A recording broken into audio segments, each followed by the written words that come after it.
Welcome to CIO After Dark, a special spin-off series from Leadership, The Secret Sauce, recorded live at ICF Converge 2025. Join Matt Dodson and guest host Helen Dan as they capture the energy and insights from coaches and leaders after hours. In this intimate series, we're uncovering the secret ingredients that make coaching cultures thrive, exploring the ripple effects of transformation, and maybe even finding a few rally cries along the way. So dim the lights, lean in close, and let's discover what happens when coaching conversations come alive after dark. This episode is brought to you by Character Matters Coaching. At Character Matters, we believe leadership isn't just about results. It's about who you are while achieving them. Whether you're facing career transitions, building stronger teams, or navigating personal growth, we help leaders unlock clarity, strengthen resilience, and lead with authenticity. Because when your character grows, your impact grows. Learn more at www.charactermatterscoaching.com. In today's episode, we have 3 separate coaches, and so anyway, it's really great to have you guys. And I hope you'll stick around to listen to some of their own personal insights, maybe even some of the things that we've talked about, you've heard today. That would be really interesting, and anything else you really think about from your own perspective. So let me ask you, Tolu, how do you know these other guests? I want to ask you to introduce them, if you don't mind. Okay. Joan Cook, I would call her, I always have called her an ICF OG. Okay. Original gangster. I don't know, we'll have to maybe edit out that language maybe. But we met at EY as internal executive coaches, and my first interview was with Joan. She interviewed me, the very first interview, and she sold me on the organization right away. Just her thoughtfulness, her presence, and then hearing some of her story as well. Kneisha, how did we meet, actually? I know, right? I believe it was ICF chapter Southeast meeting. That's right. We were both serving as professional development board members. Yes. And then LinkedIn, I think, bridged the gap. LinkedIn bridged the gap. And then we did like a couple of one-on-ones, just virtually. And now Zoom. it's been a few years. Now it's been a few years. We got a chance to work together, so we serve as a mentor coach for a university in Georgia that has a coaching training program, and we just stayed connected. Yeah. As coaching practitioners, as internal coaching practitioners. I'm getting a relationship theme here. Very much. Right, yeah. Yeah. Okay.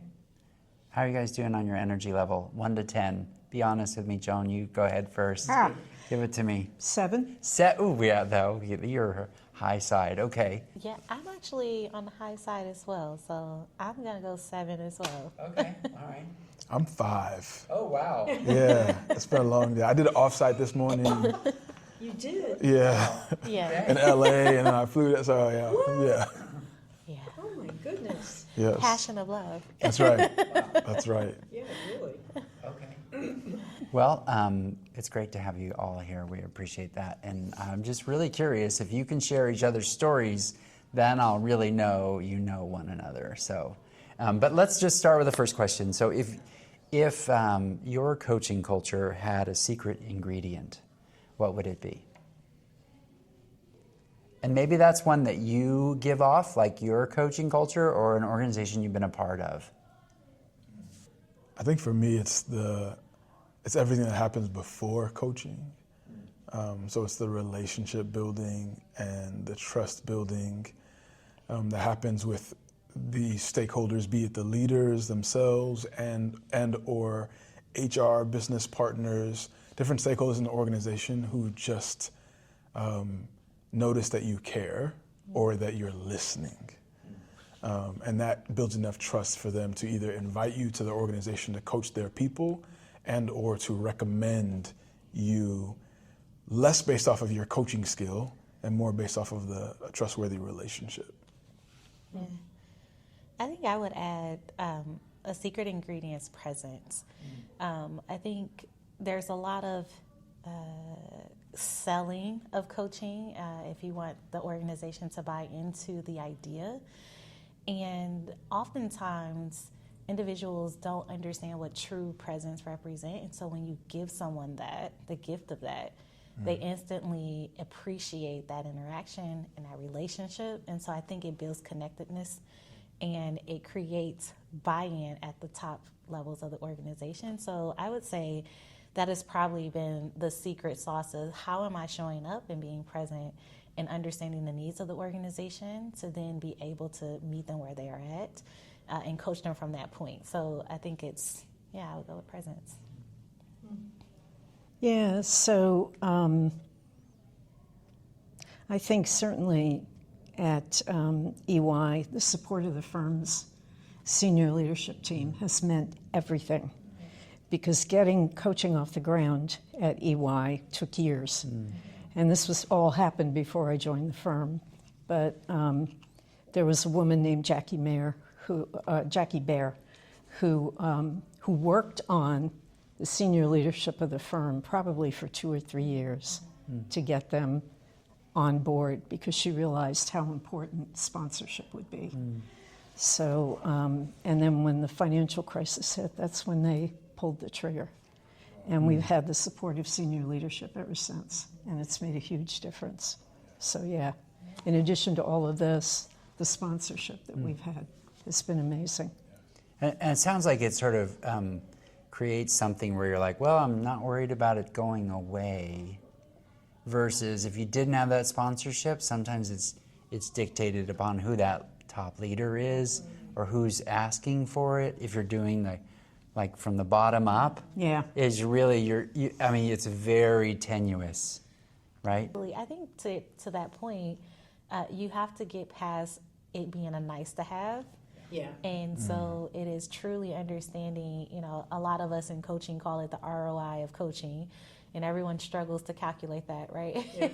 But it is, how are you collecting data and to continuously having that sponsorship, but then also really aligning coaching impact to real business results. So I think oftentimes as functional leaders, it makes sense that coaching and HR go together, but does coaching and engineering and coaching and finance and all those things go together? And so the more you can showcase to the organization that it creates real business impact, and however you evaluate your coaching, that is critical for the ongoing success of the program. I think getting it started and that initial sponsorship is the first hump. Yeah. And then there's a journey of humps you got to overcome. So. Well said. Yeah. Yeah. All right. So, and maybe as a coach, what do you bring to the table? Like when you think of yourself, like what are you thinking about? Hey, look, this is. Sometimes we call it what's your niche, but I'm just thinking, what's unique about you, and when did you know it? So I got involved in coaching back in 1993 and left a corporate marketing job to start a coaching practice because I met a man named Thomas Leonard who went on to found ICF and all that good stuff. So, and he was my mentor and my coach for a number of years. And so I found myself imitating him because I didn't really know how to be a coach back at the beginning, right? So, and he was an amazing example of how to work with people in a way that was supportive, but also challenging, right? So, and once I got my practice started back then and was in it for a year or two, I began to realize that I had learned from him how to challenge people without making them defensive and getting them to be able to take in what I was saying and do something with it. And I attribute that to him. But that's, I think, what my secret sauce is that I can challenge people and have them hear it.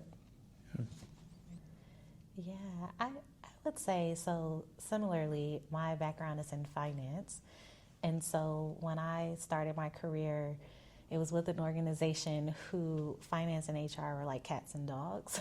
And so I had the opportunity to be a finance manager for an HR team, and I remember one of the leaders are like, you know what, we really like you, so you should come on over to HR.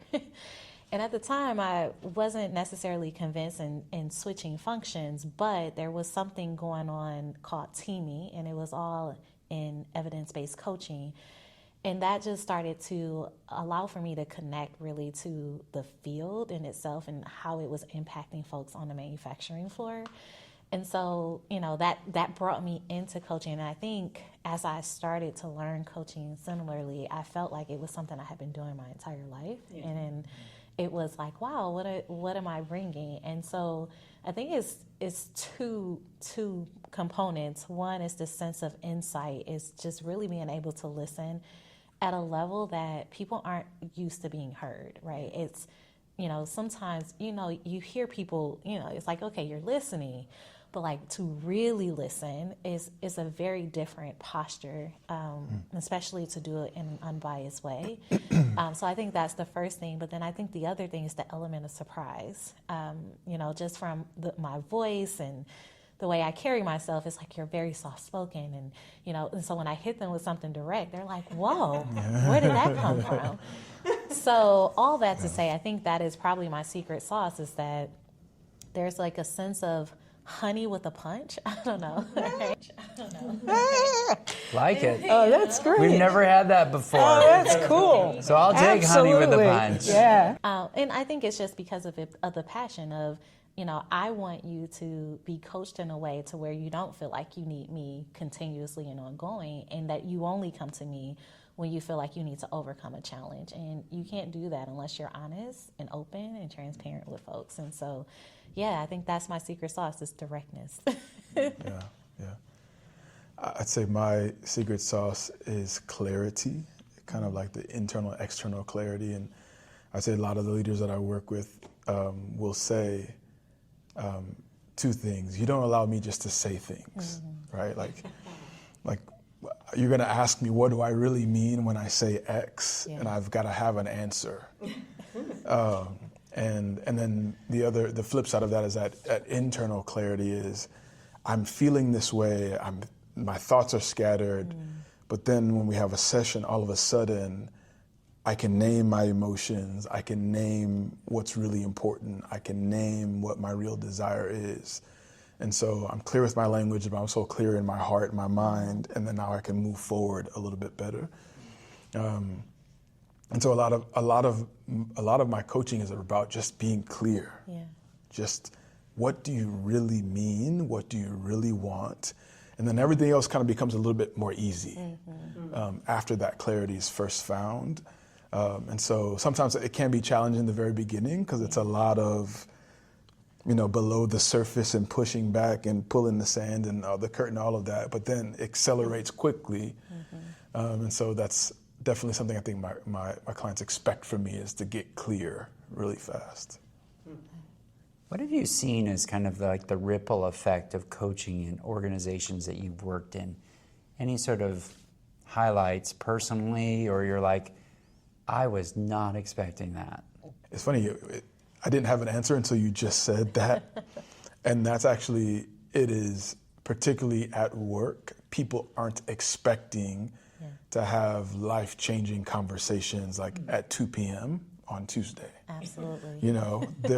They're not expecting to go from a meeting about this operations process into a coaching session and have a career change, right? Or have clarity on how they're showing up at home, or have insight into the way that their leadership presence is showing up. And so I think that element of surprise, to use some language I was using earlier, in the work setting is such a gift for so many people.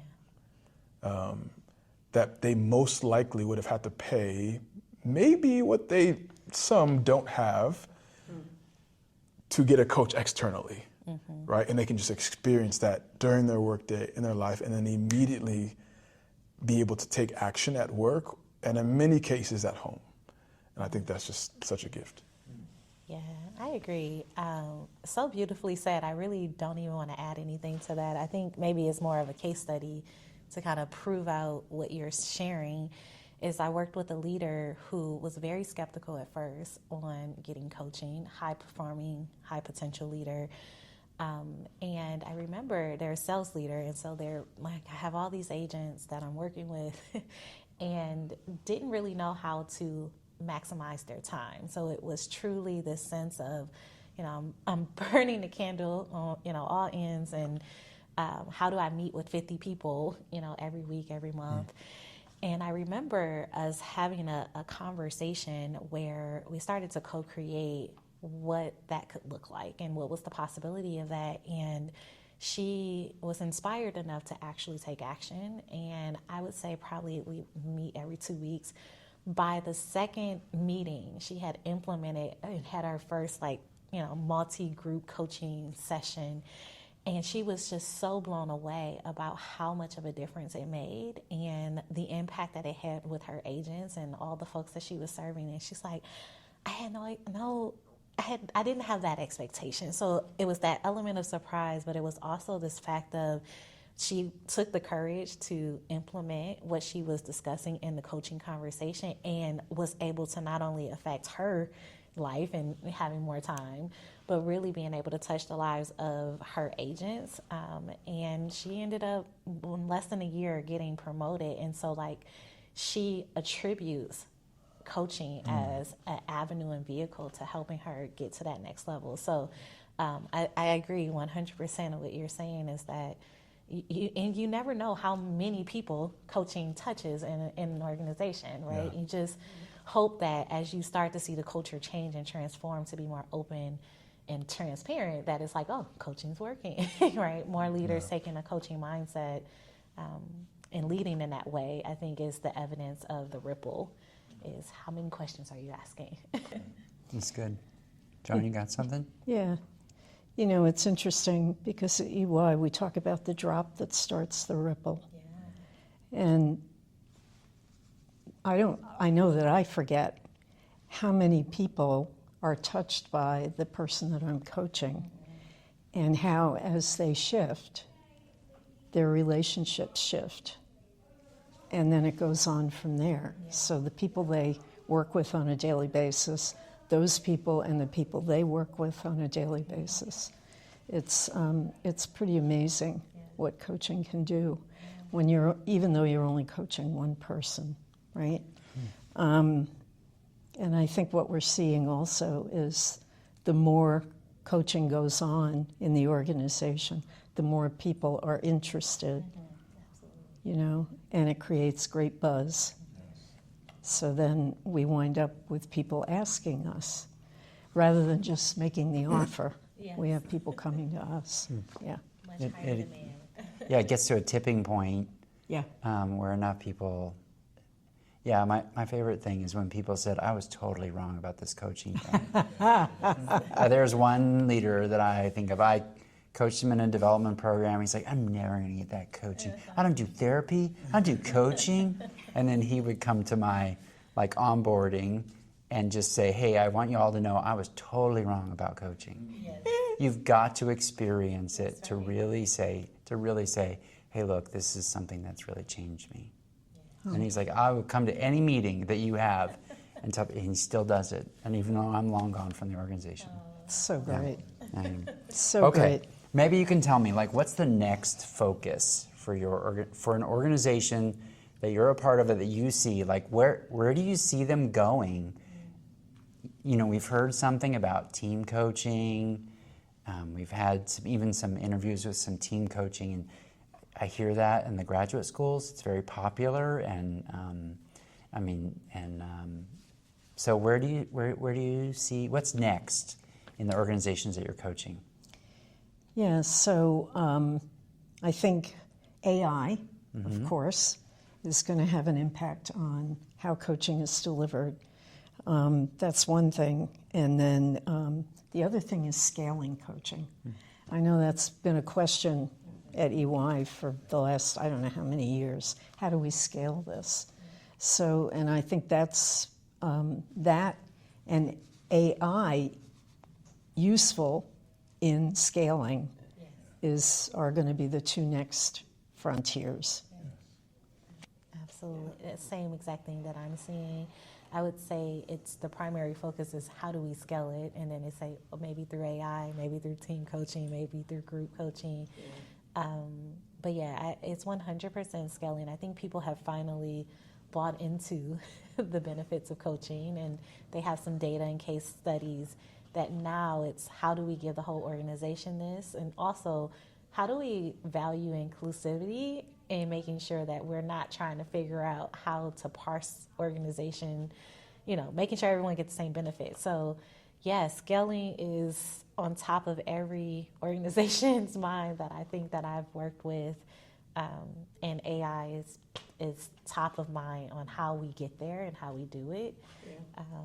Team coaching, I think, is still something we're all trying to figure out, and how well that scales in large organizations.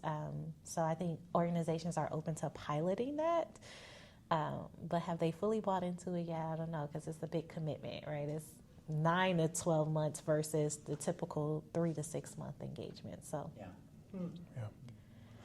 Something I've been really curious about is how to take coaching and make it less of a service and more integrated into an organization. And I think that can mean 1,000 different things, but as I think about like the evolution of like the C-suite, right? Before there weren't such things as chief product officers, and there weren't such things as chief heart officers, and there's all these evolutions of this C-suite, and even the idea of a chief coaching officer, where I think we see that more in organizations who provide coaching services. But I'm very curious to see if that'll be maybe more of a staple inside of an organization. And it's the person who's leading the curiosity within the organization. It's the person who is leading the efforts to ensure that people are asking questions, and people are staying curious and gathering at an exponential rate, and then being able to to cascade those type of messages or that type of curiosity throughout the organization. So I'm curious if that'll become a thing, or not, as people realize the growth of coaching. Because if you scale coaching, right, then you have to manage it. that's right. Right? Exactly. And if you Which is manage why it, it's so hard, then you need a system, and then you need people to lead that system that manages coaching at scale. And so I'm just curious about what that would look like in the future. Yeah, I think you're onto something in terms of like the back office. So I have long sort of envied all of the sort of the capacity, I would think, in terms of EY's ability to coach so many people, and have such a large, at least at the time, 22 full-time, internal executive coaches. We always look to them, Dave, my other co-host, we always look to EY as sort of this is the standard, even for a service company, where we were a manufacturing company. And I was just like, how does this work? There's other things that support it, and it just seems like there's really little anybody saying like, hey, how do you support this? Okay, so if we buy into this, there has to be some way to maintain it.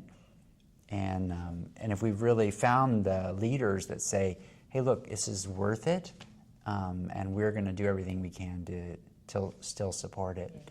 22 coaches full time, that's a significant number, and it's been that way for, I don't know, Joan, probably. We don't have 22 now, but Yeah.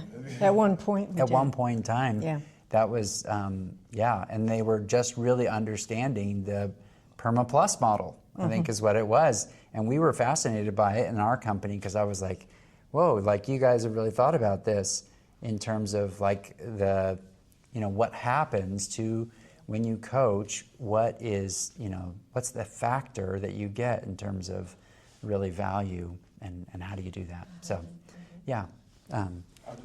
I'll just say one more point, because I think about like EY, Joan and I were at EY together.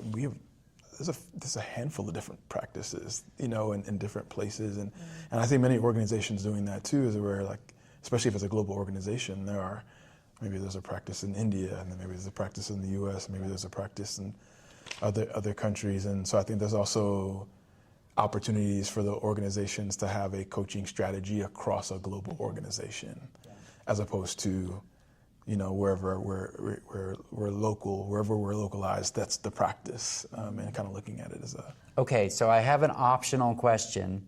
If you thought about it, if your aspirational coaching culture had a rally cry or a theme song, what would it be? Now, I've heard better questions. Catherine did a better job of describing what this is. But if you just think about this, so, okay, what's your personal rally cry or theme song for your coaching culture?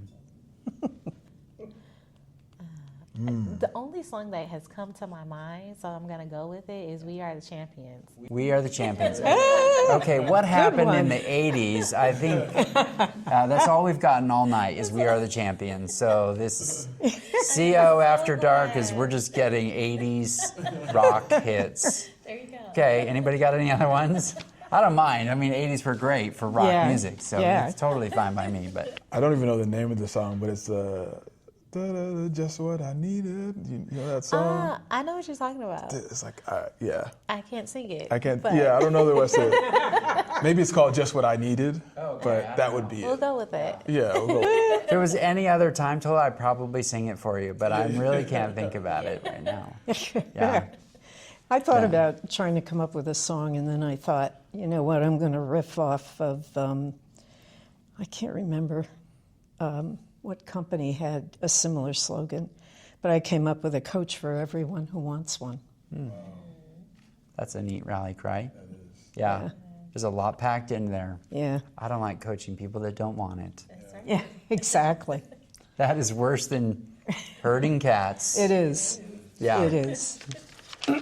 All right. So let me just give my reflection. One, I found a lot of similarities with the three of you, right, in terms of your passion for coaching or being able to say some things. Plus, I think the other thing probably is the perseverance in the coaching. That's really something that in today's world, we get a lot of coaches that are willing to be a coach if they think they can do it and somehow make it. I don't know what that looks like, but to persevere in a practice for a long time really is really what makes a lifetime achievement. And that's my experience. So, That's great. maybe you can tell me, what would be the best way for someone to get a hold of each of you? One of our listeners just wanted to reach out, just really appreciated what you said. What would be the best way? Joan, how would someone get a hold of you? LinkedIn? I'm on LinkedIn. Okay. Is it okay to give an email address? Of course you can. Just not a personal phone number. Don't Yeah. give mine. Yeah, no. Okay, all right, thanks. So my email address is very easy. It dates from when I had a website, joan@joancook.com. Okay, there you go. And we could probably find some best practices in creating a website if you've had it for that long, right? Well, I don't have it anymore. Oh, there you go. I just have the email Joan address. Joan@joancook.com. There you go. That's pretty easy. joan@joancook.com. I can help you with a Squarespace website if you'd like. I'm also a distributor. We are on the CIO. I think that means technology, right? Yes, so pretty active on LinkedIn. So Kneisha Sanders, spelled with a K, and also email ksanders@rcgrowth.com. I would say LinkedIn is the best way. Tolu Akande, TOLUAKANDE. Great. Well, to our listeners, we just want to ask you the question, what is your secret sauce? Share it with us on your socials, subscribe to the show, and join our community for more ways to strengthen your leadership. A special thanks to our sponsor, Character Matters Coaching and Consulting. Do you feel like you're working hard but not making the impact you want? At Character Matters Coaching and Consulting, we help leaders and organizations move from stuck to unstoppable. Through our one-on-one coaching and team consulting, we don't just work on the skills, we work on the leader behind the skills. Visit charactermatterscoaching.com to discover how we can help you strengthen your edge, grow your influence, and lead with purpose. Until next time, thank you all for coming. Thanks for listening. If you love this podcast, please share it with another coach or leader. Make sure you go to the show notes to get all the resources from today's episode.